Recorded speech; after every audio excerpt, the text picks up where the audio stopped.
Hello, fighters. I'm King Link, and today we're reviewing Absolver. So, this is the end of the Humble Monthly Bundle for April 2019.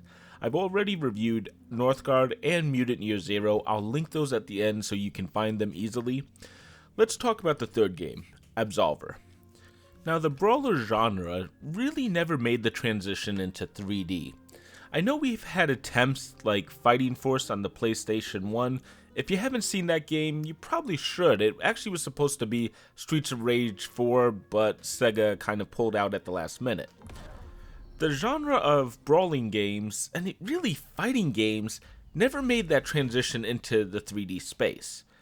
Now, I know we have games like Yakuza, I've already reviewed 2 of them, so clearly I'm aware of it, but I'm talking about games that purely exist in that 3D focused fighting, and while there are options out there, I also do mean good ones, so Mortal Kombat Special Forces, you can sit back down in obscurity.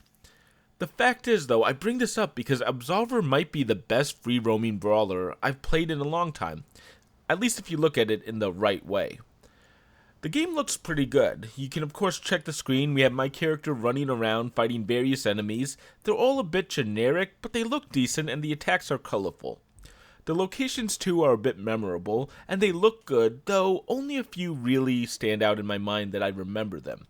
Of course, check the gameplay if you want to see what it looks like. With all this said, of course, Absolver doesn't have a strong story. Now, there are a few videos on YouTube trying to piece together the lore. At least one of them is completely made up, admittedly, and another heavily relies on art books and outside sources. That's okay for the fan, but it doesn't mean Absolver the game has a good story or lore. It just has pieces from outside sources. Really, Absolver isn't bad because of the lack of story. There's a lot of mood and thematic elements that Absolver delivers. And, I'm going to say something that might harm my reputation as a reviewer, but Absolver does remind me of Dark Souls in a lot of ways. One of the big ones is there's a focus on the gameplay over the story. Now, the downside of that comparison is that items in Absolver doesn't have the same lore elements as Dark Souls. But the focus is in the right place, gameplay. The environments are what delivers the feeling of Absolver, but there's really not much that stands out though. The bosses have cinematic openings, which is actually kind of cool, but mostly it just seems to be swapping out the environments behind the player's back. Now, I do mean that comparison to Dark Souls. In a few ways, this game really gives the same experience. I hate the reductive nature of that comparison that people use for anything that's hard. That's not what Dark Souls is, but stay with me here. We have a game heavily focused on combat, with a focus on bosses and mini-bosses rather than just the generic enemies, as you explore locations. It doesn't have the major lore, like I said, or the difficulty of Dark Souls, but that doesn't eliminate that comparison, and that's a flaw in Absolver, definitely. It could be a little bit harder. But it does have a heavy focus on that really intricate combat system. Players and enemies are going to be facing off in a careful battle. They have to throw attacks back and forth, all melee based in Absolver, and block them as well. Players can dodge as well. It's a little bit short for what I wanted, but the idea is you're focusing on all of this. Of course, this isn't a Dark Souls clone like Lords of the Fallen. There are a few differences here. The biggest, well, you can kind of see it in the video. I'm running around with other players. The multiplayer here is actually seamless. If you're in an area, another player can actually walk into that area and instantly see you and the enemies. Players can help each other, or attack each other, or even team up in a official co-op where you can't actually strike each other. All of this works well though. The player counts are dropping though. I wish I saw this at launch. I wanted to know how many people could be in one zone, or if you had like a huge group. I want to say it's only 3 to 4, but I don't know for sure. Now, there is one other issue here. You can't team up for bosses, and I feel that's a major limitation. It means the bosses can't be as great as, well, Dark Souls. But the thing is, everything outside of that, you are able to run around, you are able to challenge other people, and so on. Now, the number of players in an area actually will increase the difficulty of that area. Now, that's an interesting mechanic, but it also can be a bit of a flaw. I'm going to throw up a shot here where I'm going to be fighting an enemy who has 2 bodyguards. She's the 3rd marked enemy. Now, I switch to offline mode and end up with having the same enemy having only herself standing there for me to take down. The problem though is that if the other players in the area, which is what was happening here, aren't assisting you, you end up with a harder game without a way to lessen the challenge without switching to offline mode or trying to find a way to get rid of them. The thing is, multiplayer is a big part of the Absolver experience, so switching to offline mode does feel wrong here. The big thing at the core of the Absolver though is that fighting system that I've kind of referred to already.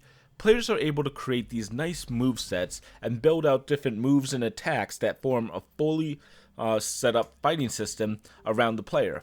You can set up unarmed, spike-gloved, or sword combat sets. Now this is actually a really cool system. The one issue I had with it is I never really felt a need to mess with the system. I might have lucked into a great setup, but I was able to beat the game with almost my initial movesets. The main controls of the game are like what you kind of expect, but combat is based off of attacks that you can throw from the X button and the Y button. The difference is a little vague, it isn't completely explained, but I believe the X button allows you to build out combos of up to 3 moves in a row, where Y allows you to just have a single attack, kind of a big attack. What happens is you basically have stance changes, there's 4 stances, and if you're in the same stance after you hit X, you can actually do another attack from that stance. If you switch stances, you'll switch to those X button moves, and it adds in a new interesting depth to the system. There's also a stamina system that limits how many attacks you can use, how many attacks you can block, and the enemies also have the same stamina bar. It actually works pretty well with the game system here.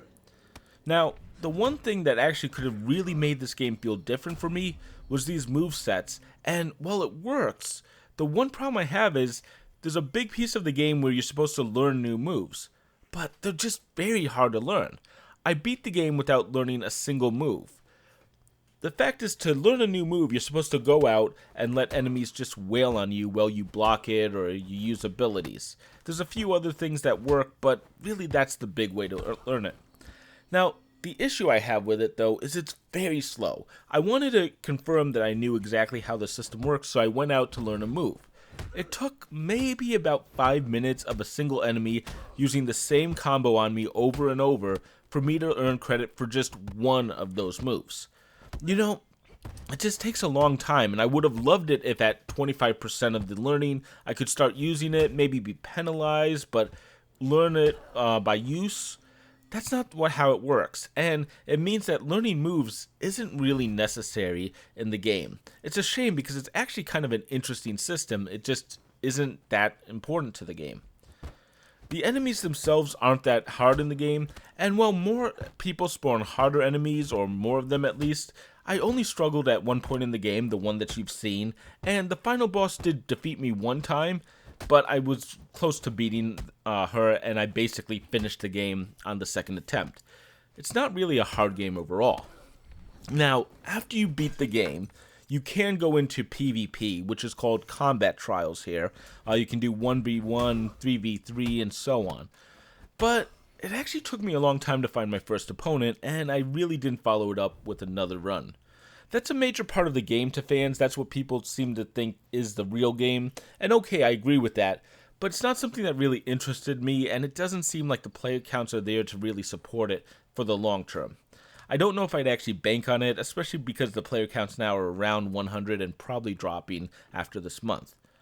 On the other hand, there's a new addition to the game called Downfall that has similar gameplay to the PvE parts of the game for the most part. I ran through one dungeon in Downfall, and I'll be honest, well, it isn't for me, but actually, if I had a group, I probably could enjoy that quite a bit. The biggest problem is that Absolver runs out of content after about 4 hours.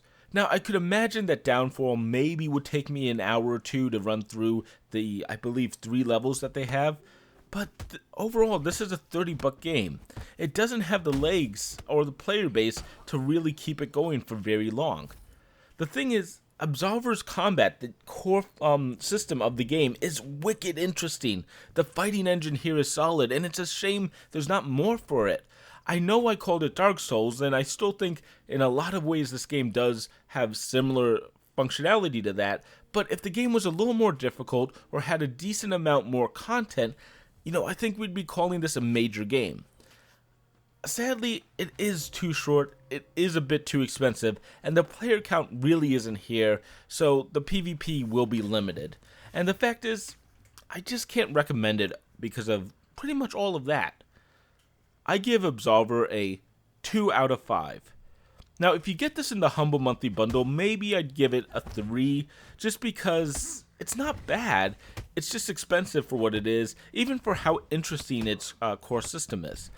Though, overall, there's something here, and I really wish I could just jump to the next game from the studio, because I have a feeling they will deliver on the promises of this game, but maybe not on this one itself.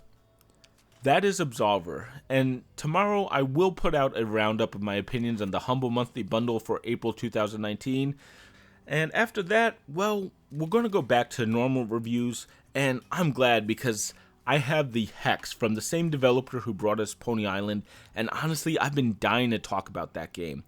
It's a real good one. Stick around for that. But if you want to stick around, or if you like this review, consider subscribing. I'll continue to always give you my 100% honest opinions on every game I cover. Ring that bell to ensure that you get them first, so that no matter what, you can hear it. And until then, I'm King Link, and thank you for watching.